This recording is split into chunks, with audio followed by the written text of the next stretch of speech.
cattle. But after an hour of inventing melody, I noticed 50 perfect white cattle, so pristine they looked less like animals and more like ideas that had learned to eat grass. Apollo's cattle, sacred, protected, untouchable. Everything about them screamed divine property, do not disturb. Naturally, I had to have them. Standard theft wouldn't work. Divine cattle were watched by supernatural herdsmen who could track anything. This required innovation. I studied their hoof prints, then had an idea that made me grin. I wove sandals from bark and grass but attached them backwards. My tracks would point in the exact opposite direction of my actual travel. The cattle theft itself was almost anticlimactic. A little humming from my new lyre, and they followed me away from their meadow like I'd been their shepherd for centuries. But I didn't just steal them. I drove them backwards.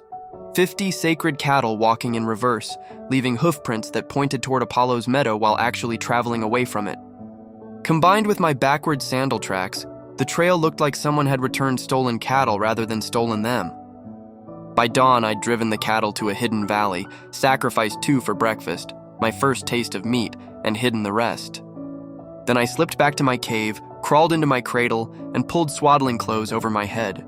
When Apollo arrived an hour later, blazing with solar rage, he found an apparently innocent newborn sleeping peacefully.